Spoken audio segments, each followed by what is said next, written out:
Hi there, it's Mr. Weber back with you, this time to write our conclusion for our argumentative essay. Now you're going to like this part. Your conclusion basically only needs to be 3 sentences. I would say that if you really have something that's important, you could maybe bump it up to 4, possibly 5, but really 3 sentences will get it done. So let's try to make it simple here when we write our conclusion. As always, you're going to go to No Red Ink. Please make sure when you are done, okay, after you add your conclusion down here, when you're done, you're going to come up here and click, excuse me, save and exit. I think some of you haven't been doing that, even though I've said that a couple times now. Save and exit when you're done. And really, when you're done your conclusion, you need to proofread the entire essay and you can submit your rating. Okay, you can't do that until you have everything, including a title, but you can do that after the conclusion. All right, so if we come down here to add your conclusion, a little box is going to pop up for us. Okay, over here on the side, we have the key parts of our conclusion. We're going to restate our argument. We're going to have a so what. Of course, you have your view a tutorial and view examples as always, which you should look at when you go through this. It even has some ideas for transition phrases for you. So please make sure you're using transition words. But I'm going to make it even simpler here. I'm going to go to this part here. Okay. Here are the main points that you need to remember for your conclusion. First of all, you're only going to write 3 sentences. Okay, you're going to write 3 sentences to wrap up your essay. Nothing new goes in the conclusion. When I say nothing new, I mean no new details, no new information. Okay, we're wrapping this up, we're closing it. We're not going to start talking about details. We're not, as a matter of fact, even going to include details in our conclusion because conclusions do not include details. They include basically reminders. Okay, so first sentence of your 3 sentences in your conclusion is to restate your thesis with a transition. So let's see what that would look like. Okay. Now, obviously, I am not going to write a conclusion example that has to do with the same topic as you do. So I've been doing one on whether students should be allowed to wear shorts. So this is my conclusion. If I were writing an essay on this, this would be my conclusion. Here's my transition up here to put it briefly. Okay, you can use any of these other ones that I talked to you about in short, in the end. I don't really like in conclusion. To sum up is fine. Okay, to put it briefly. Given these facts is another one that you can use. To put it briefly, all students should be permitted to wear shorts throughout the school year. Do not make this sentence in your conclusion the exact same thing as your thesis. Use some new words, say it a little differently. Okay, it doesn't have to be completely different, but it shouldn't be the exact same thing.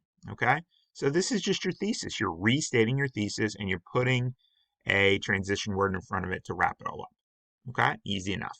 Nothing new. Go back to your introduction. What's my thesis? My thesis is parents should be allowed to monitor their students' social media. Parents should not monitor their students' social media, or their child's, not their students. Okay? Back to our main page. Sentence 2 is to summarize your reasons in one sentence. Now you have 2 reasons because we're not going to include the counter argument in our conclusion. Okay, you're going to summarize your reasons in one sentence. Okay, don't get into great detail. Just list your 2 reasons. What is that going to look like? Well, here's mine. And you can see there's my first sentence, which we looked at a second ago. Now, the part that is highlighted in aqua here, wearing shorts would allow students to feel more comfortable while learning, reason 1, and allow them to feel as though they are responsible enough to choose their own clothes, reason number 2. Where did I get these 2 ideas? I got them from my body paragraphs. What were my topic sentences in my body paragraphs? One was students would feel more comfortable while they were learning. That was one of my topic sentences. That was my body 1.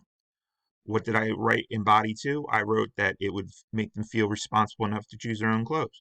Therefore, I list them here in my conclusion. Okay? Just one sentence, not 2 sentences for 2 different reasons. One sentence, list for reasons. Okay, so you would say, monitoring social media would allow parents to keep their kids safe from A and B. Okay, or by not monitoring social media, kids would be able to blank and blank. Okay, that's all you're doing. All right, let's go back to conclusion 3.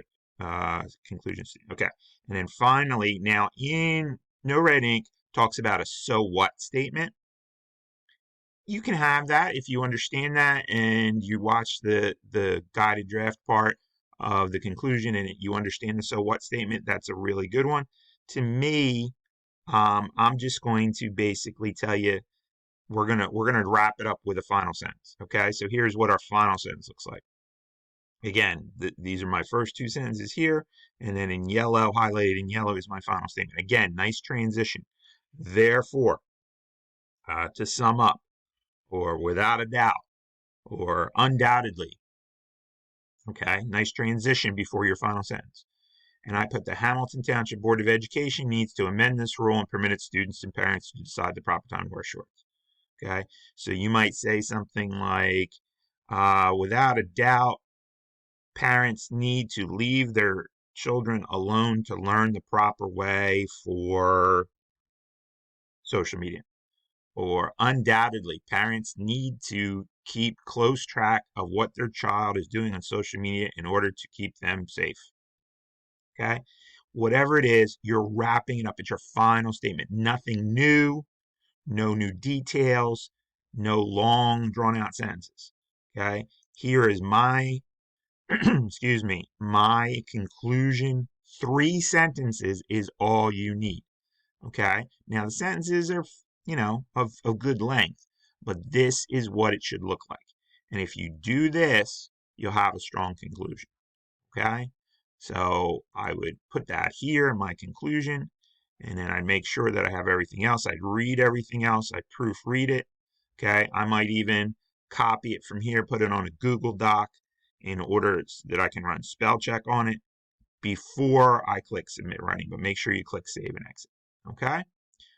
If you're having trouble with your conclusion, again, you can view the tutorial.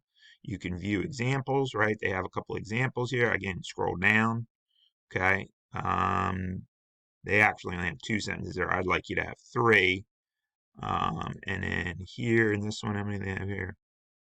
Yeah, they have 3, okay?